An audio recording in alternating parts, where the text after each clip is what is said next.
Hello and welcome to the channel. I am your host for this video, The Eradicator, and we've got another E3 coverage video as we'll be talking about Forza Horizon 5, which was revealed at the Xbox/Bethesda conference, and this was perhaps one of the most anticipated games for the conference as the Forza Horizon series is hugely popular and played and loved by millions of players, myself included. I mean, we are talking about a game that lets you play hundreds of different cars, ranging from your daily driver to the most exotic or classic cars into superb classic environments. Can it get any better in terms of escapism and immersion? Well, in this video, we will see that indeed Forza Horizon 5 is indeed raising the bar one step higher and will prove to be some serious competition for the upcoming Test Drive Unlimited Solo Crown. But at the same time, it is also raising the levels of cringe, which seem to get worse and worse game after game, and you can be sure that we will be pointing that out as well. First, let's talk good news, and Forza Horizon 5 will be available on PC and Xbox consoles on November 9th of this year, which is relatively close, and given the fact that the only information that had leaked was that it was taking place in Mexico, I said that Microsoft has been pretty good at keeping information related to Forza Horizon 5 a secret, and kudos to them for that. Next, let's talk about the poster car of the game, which is going to replace Forza Horizon 3's Lamborghini Centenario and Forza Horizon 4's McLaren Senna.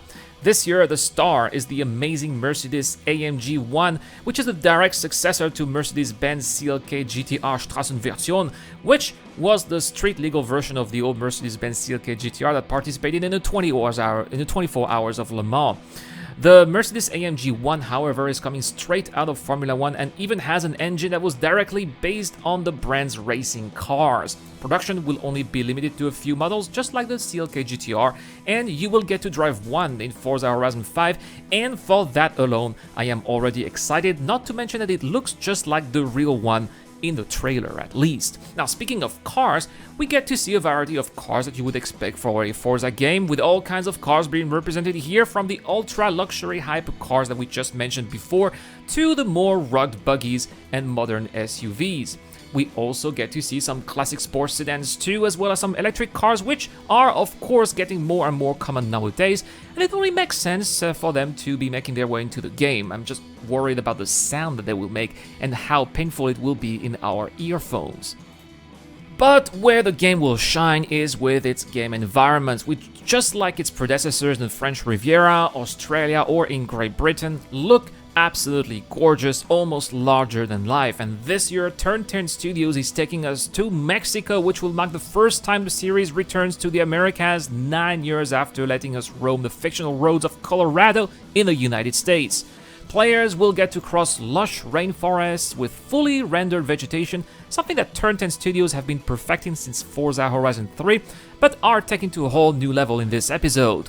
We will also be crossing coastal areas with typical villages, as well as a recreation of Guanajuato, which is an actual city in central Mexico, famous for its colonial architecture, paved old streets, and a network of tunnels.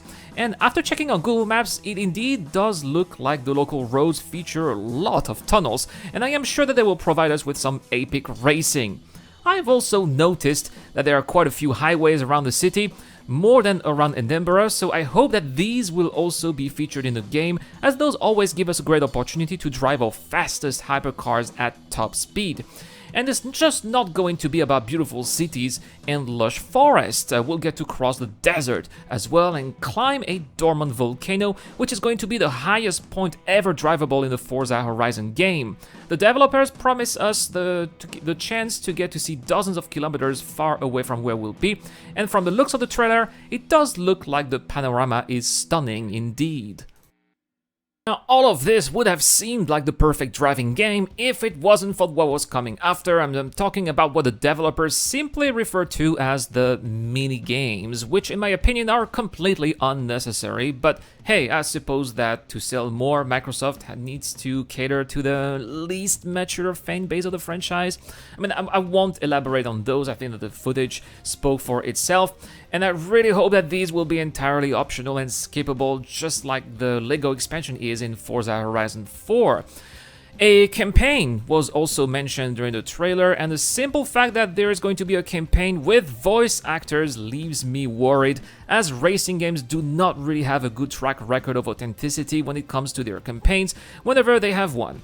And the Forza Horizon series is no exception, unfortunately. And quite frankly, the only scenarios I've ever enjoyed in the Forza series were the Top Gear series, and that's because it was Top Gear.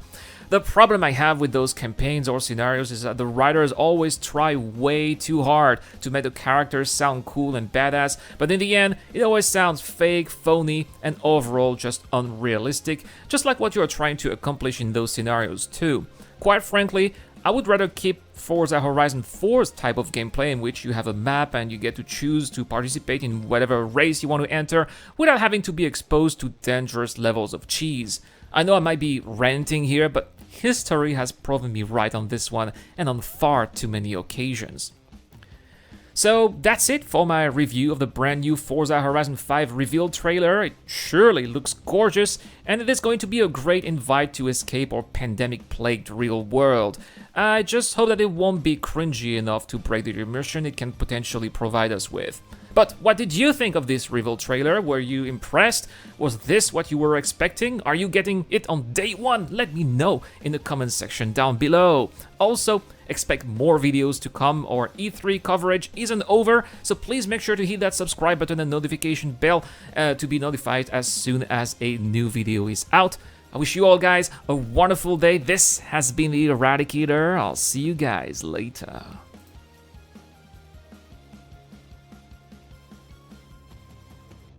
This video is brought to you by the people who support this channel on Patreon and via the join button as well. Supporters of the channel get access to lots of cool perks such as access to my private Discord, your question answered in the show, you get to know when I'm going to play, and also you get to have a chance to influence the editorial line of the channel. Any help is appreciated, starts at just $1 a month. Thank you very much for watching. This is the Eradicator, and I'll see you guys later.